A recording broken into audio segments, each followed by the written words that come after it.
Ассалаумағалейкум, менің каналыма қош келдіңіздер. Бүгін осындай өте дәмді және де шөліңізді қандыратын окрошка дайындаймыз. Ол оңай жасалады. Бізге керегі 2 тал қияр және де 4 тал картошка, 3 тал жұмыртқа және колбасаның варенканы, менде вареный қайнатылған колбаса ғой, соның жартысы. Барлығын осылай видеодағындай төртбұрышты ғып турап аламыз.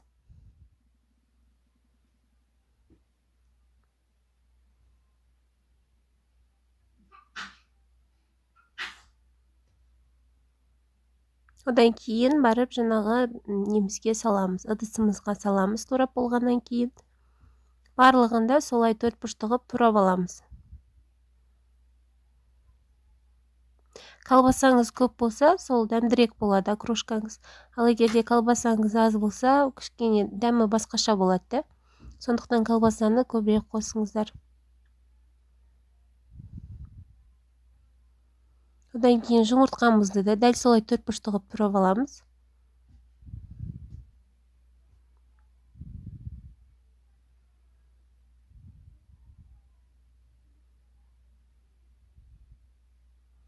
Одан кейін оны да жаңағы ыдысымызға саламыз. Картошкамызды да дәл солай төртбұрышты қыламыз. Ыдысымызға салып, мұнда менде укроп, кислота лимонный, потом барып тұз. Лимонный кислота емес, лимон қоссаңыздар да болады, просто менде лимон жоқ болғаннан кейін лимонный кислота қостым. Одан кейін уксус қосамыз бір қасықтай. Бұл жерде менде яблочный уксус, обычный уксуста бола береді. Алмалы уксус.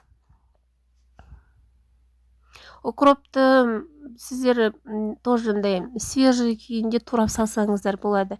Мен укропты жайында кептірілген укроп салдым. Одан кейін барып 1 литр су құямыз.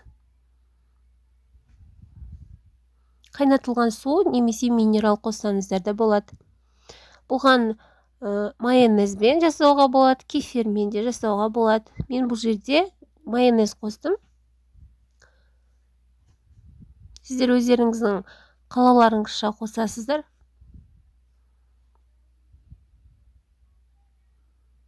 Барлығын сөйтіп араластырамыз. Одан кейін барып, мен табаққа салған кезде ғана майонездің қостым. Өйткені жаңағы табақта майонезді қоса салсаңыз барлығын, бірақ ол кішкене дәмі шығуы да мүмкін. Сондықтан да табақпен аз-аздан қосасыздар. Видеоның соңына дейін көргендеріңізге рахмет. Лайк басып, подписаться етуді ұмытпаңыздар.